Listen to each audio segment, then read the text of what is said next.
I guess we'll just start with the day. You've talked so much about staying in the moment, staying focused and present. How difficult was that to start your day with your brother and to kind of learn his situation and that type of thing before a finals game? It was extremely difficult because I know how bad he wanted to be here and to help the team, be around the team and cheer for the team and give the energy that he always gives to everybody, because everybody feels his energy, you know um but at the end of the day we got to do we got to do our job. We got to come out here and try to play good basketball, try to win the game, and as much as it hurts, like everybody that he's not here, and me even more, but like still got to do our job. Still we know that he's supporting us. He was sending me messages personally, so we were able to do our job even though he was not here to give that energy he gives all the time from the bench. Um, I well, speaking of the bench to open the second quarter, what was your vantage point? What did you see from your teammates as they started that run? And then even when Bud, there was the timeout in there, and Bud kind of decided to roll with it and have you still kind of sit there. Yeah, great momentum. We were able to keep our composure. We were making shots. We were getting downhill. We were defending. We're down 16. And that's what our team is about. You can go the other way. You can be like, oh yeah, okay. This is not the night, but no, we kept playing hard, especially that group that came back to the game. They kept moving the ball. They kept getting open shots. They were knocking it down too. So they played great. They played great in that stretch. Eric on the right. Did the hotel room survive? I feel like the Nest has to be jumping on like the bed, like throwing couches around. Like I think just because I know him a little bit better, he was probably screaming in front of the TV, and probably in the last possession he probably took his shirt off and started playing defense, sweating, jumping in the bed, but like yeah, but after the game, when the game was over, he FaceTimed me. I could see, that he was extremely happy. Like he was watching every single moment of the game and he was cheering all on. So yeah. can you walk me through the steal by Drew? I mean, like we talked the other night about your defensive block, and that steal I feel like is kind of on the same level as far as importance. Yeah, it was big time still. Showing crowd, let him get to a spot, and he came from behind and ripped the ball off, and he could go down to the other end and just go for like a full play, run the clock down. But he trusted me, and he made the incredible pass also for the lob. So it was big time play. It was the winning play of the game. But we that's what we need from Drew. We need him to keep defending. We need him to keep being great offensively, but like things like that's what makes him elite. He said you yelled at him. Yeah. When did you know you had the lane? I saw him going, then I saw Chris Paul, and then I started sprinting, and I saw nobody was around me. So he didn't want to throw me the ball at first, but I was like, throw it. And then he threw it. He trusted me, and after the game, I was like, thank you for trusting me, because it could go any way. He could throw it and, make a wrong pass. And that's going to be on him because he's the point guard. Whenever, coach is going to say you're supposed to keep the ball, but he trusted me. He knew that I'm going to finish the play, and that says a lot to me, and, I went up to the game after the game, and I told him that too. Over to Ben on the right. Giannis, you've seen how the city has kind of rallied around you guys, 25,000 people watching outside. Winning this one here tonight, what's it mean to, go home and have a chance to win an NBA title in front of the home fans? Oh, man, it means a lot, man, but like I can't get too carried away. I gotta stay in the present. Can't worry about the outcome. But like, obviously we know what the deal is. Is one game away from being an NBA champ. Being in the history of this game. Being always there. nobody can take that away from you. And doing it in front of our families and our fans, it's big. It's gonna be big, but that can wait. We gotta focus and keep playing good basketball. We gotta go back home. We gotta recover. I gotta, grab some burgers, eat something right now because I'm hungry.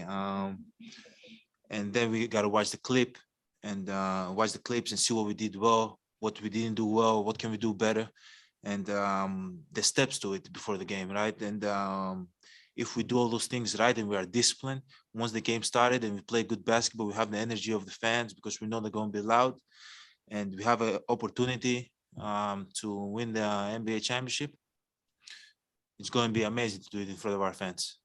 But there's more steps until we get there, But to answer your question, it's going to be amazing. It's going to be awesome to do it in front of our fans. But there's steps to it. Malik in the back.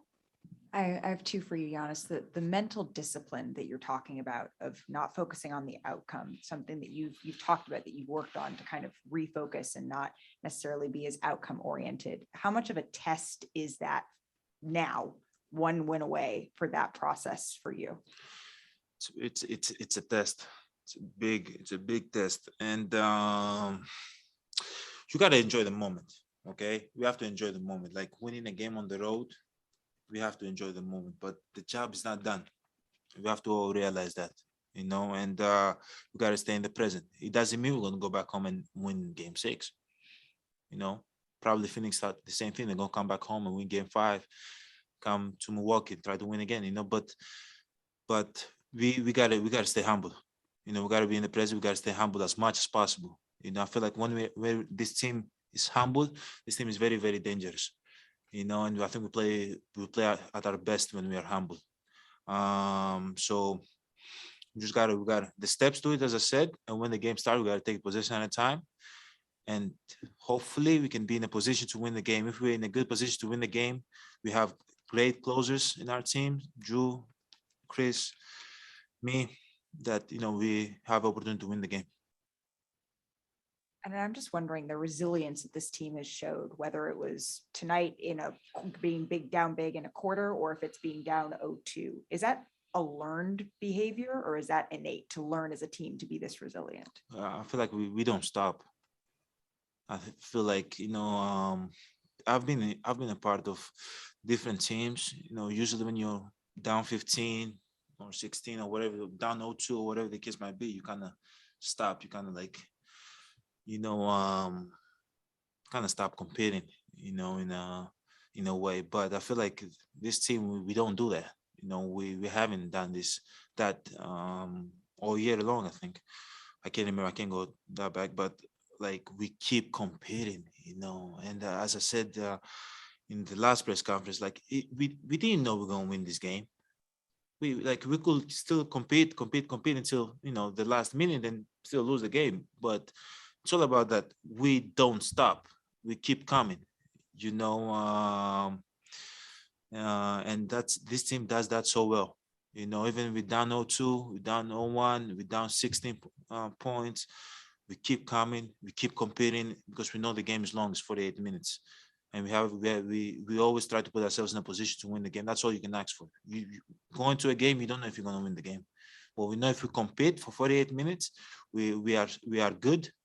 We have great players, great closers, great shooters, great rebounders, great defenders.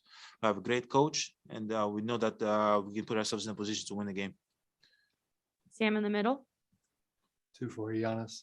First of all, what you were dealing with when you first came in, is it cramping? Is it something else? Yeah, I was a little bit dehydrated. Man. I'm a softie, but it's okay. Well, you got me hungry now. The burgers sound good. Yeah, with some French fries, huh? Some There- French fries. right? We know where to go. We'll meet you there. A lot of the mental stuff you talked about yesterday, it seemed like it was coming to fruition in the later moments of this game. So you list 2 free throws with a minute to go, and Monty ices you. Jay Crowder bumps you on the way to the line. Chris Paul seemed like he tried to get at you a little bit. I love it. So they're trying to get under your skin, but you can't disengage, because seconds later, Drew's trying to find you above the rim, for the play of the game. Is that a lot of what you talked about yesterday? Yeah, it's been the moment. You know, not gonna lie. You know, I'm always real. You know, I feel like that's what makes me who I am. I'm always real. Because sometimes I go to the free throw line and I'm nervous a little bit. You know, but this time I wasn't nervous at all because I was so much dialed in. I just missed. You know, and but I'm happy. I mean, like I live with it because I shot my routine. I did exactly what I always do, and I just missed. You know, but there's gonna be times that they're gonna talk. Your opponent player is gonna talk. The crowd gonna yell, but just gotta keep playing through that. Gotta keep playing. Keep your composure. Just keep trying to do whatever is possible to help the team win. Like even when we missed, we were able to still tip the ball back to Chris, and he made them. You know, I could put my head down and just be like, missed the free throw, whatever the case might be. But no, I kept playing. That's what I do. That's how I'm built. We've got time for two more. We're going to Rohan and then Jeff. Giannis, you mentioned Drew trusting you on that lob play on that last sequence. I'm just curious, why did you want the lob there? How come you didn't want him to run out the clock? What was going through your mind? Why did you call for that? Exactly. I don't know. I was so in the moment. I wasn't worried about the clock. I wasn't worried about the crowd. I wasn't worried about nothing. I was worried about I had the open lane, throw it up, and he trusted me. Now, if we put it all down now, there was like what, 20 seconds on the clock? Yeah, Drew, if you put it all down and you go, traditionally, yeah, pull it back out, give the ball to Chris, let's run a high pick and roll, and probably they're gonna foul him. He's gonna go to the free throw line. But I was, sometimes when you're so much in the moment, you just react. Last question to Jeff.